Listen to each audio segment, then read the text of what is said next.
Apple's stock price is showing some uncharacteristic weakness in the second half of 2023. You can see since July, Apple's stock price has been on a downward trend, and it took another little dip downward after Apple reported earnings results. Now, this dip has a lot of investors asking, should they buy Apple stock on this dip? So that's what I'm going to answer in this video. I'm going to look at Apple's latest quarterly earnings update. Then I'm going to look at its valuation, and I'm going to answer if investors should indeed buy Apple stock at current prices. So let's jump right into it. I want to thank the Motley Fool for sponsoring this video. Visit fool.com/Parkev for the 10 best stocks to buy now. So in the third quarter that ended September 30th, Apple's total net sales decreased to 89.5 billion, down from 90 billion in the same quarter the prior year. The good news about that is that Apple's services sales increased from 19.2 billion to 22.3 billion. So services increased by over $3 billion, and it's the product segment that decreased over $3 billion in revenue. Now, the reason that's important is because services segment sales have a lower cost of goods associated with it. That's what I've highlighted here. Whereas products are more expensive and generate lower profit margins. Let me show you in a little bit more detail here. So what I have pulled up here is the 2023 gross profit margin for Apple's product segment and services segment.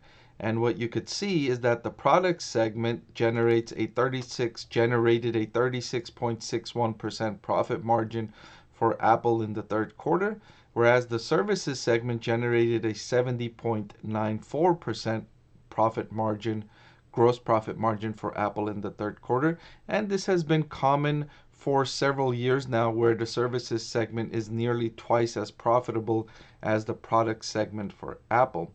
Now, what benefits Apple tremendously is that it generates strong profit margin from its hardware segment, and then once you're in Apple's ecosystem, it generates even more profit when you purchase services while you're in Apple's ecosystem, like Apple Music, Apple TV, or Apple Cloud data consumption.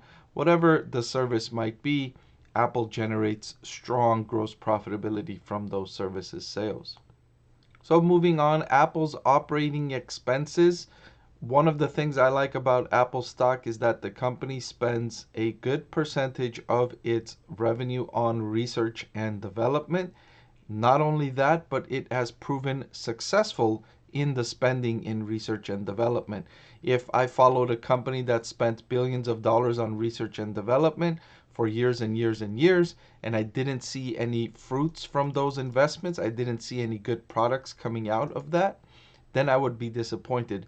But that's not the case for Apple. You could think about over the last decade just how many innovative new products they've launched into the market, including the Apple Watch, AirPods, and more. So you can see that these billions of dollars of investments that's going in is bringing out fruitful products that are getting consumers to spend billions of dollars more and continue Apple attracting and keeping customers. So I like to see Apple continuing to invest in research and development.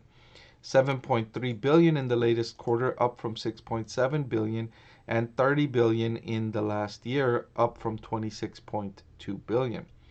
So despite falling sales and increasing spending on research and development, Apple still boosted its operating income in the most recent quarter to nearly 27 billion. That was up from nearly 25 billion in the same quarter the year before. Again, the reason for this is that the growth came from the more profitable segment, the services segment, and the revenue decrease came from the less profitable segment, the hardware segment. And with that growth in operating income, Apple's diluted earnings per share increased to $1.46, up from $1.29 in the same quarter the prior year. For the entire year, Apple's earnings per share came in at $6.13, up slightly from $6.11 in the year prior.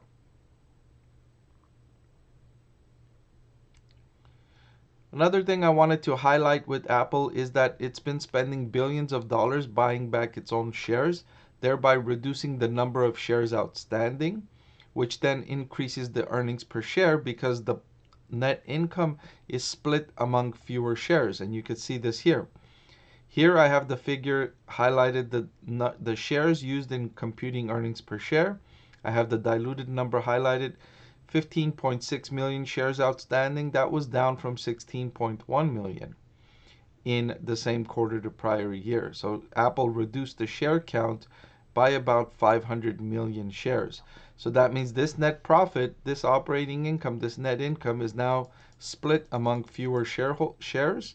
And so the earnings per share increases because you're getting a bigger piece of the pie if you're still a shareholder. So interestingly, Apple breaks down its net sales by geography and by category. And the segment that's been struggling is the Greater China segment, with sales falling to 15 billion, down from 15.47 billion in the same quarter the prior year. And nearly every company that I follow that has operations in China has been reporting slower growth or decreasing growth in that region.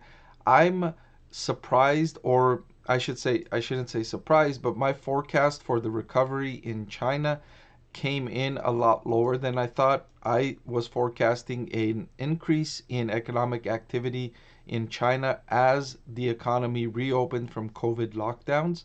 That recovery has not been as robust as I was expecting, and so I overestimated that recovery in that region. And Apple is one of the companies that's experiencing a slowdown or slower than expected sales growth in China. Going to category, iPhone sales increased to 43.8 billion. That was up from 42.6 billion in the same quarter the prior year. For the year, iPhone sales were down to 200 billion, down from 205 billion.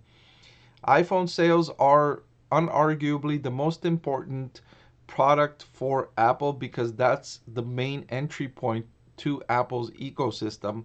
When people buy an iPhone, that leads them to buy other Apple products like the Apple Watch, like AirPods, and some services like Apple Music and Apple Care and Apple TV and all the other things that come along. First, you probably need to have an iPhone, and so this is a harbinger for future success of Apple when you see iPhone sales increasing or decreasing.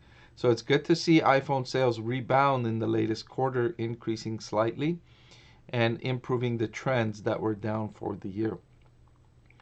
The category I have highlighted in red is Mac sales, which is down considerably for the year and the quarter, falling to 7.6 billion, down from 11.5 billion, and for the year down to 29 billion from 40 billion. 2023 has been a challenging year for computer sales, desktop and laptop, for the entire industry. The first quarter of the year, sales were down 30% industry-wide. The second quarter of the year, sales were down 18% industry-wide. The figures for the third quarter have yet to come out. And so you see that the first half of the year, industry-wide computer sales are down. And that's because many individuals bought computers in 2020 and 2021. And since computers are long-lasting goods, they decreased purchases of computers in 2023 because they've already got computers. They don't need them anymore, not until they need to upgrade the computers that they bought already. And so sales industry-wide have slowed. So Apple's balance sheet is one of the strongest balance sheet in the entire stock market. The company has $60 billion in cash and short-term marketable securities and another $100 billion in longer-term marketable securities. This is $160 billion that Apple is earning probably around 5.5% interest income on. So it's generating something around the range of $7.5 billion of interest income every year just because of this cash that it has on the balance sheet. And finally, I wanted to take a look at Apple's cash flow statement before I move on to valuation and answering if the stock is a buy. Apple's cash flow from operations in the most recent trailing 12 months that ended September 30th fell to 110.5 billion. That was down from 122 billion in the same year ago period, so down by roughly 12 billion. And if I dig a little deeper, the main cause for this decrease in cash flow from operations is Apple's accounts payable, which in the same period last year, Apple accumulated $9.4 billion in accounts payable. And in this 12-month period, Apple reduced its accounts payable by 1.9 billion. So that difference caused a decrease in cash flow from operations. And that's not necessarily a bad thing. It's just a timing thing of when Apple chose to pay its suppliers.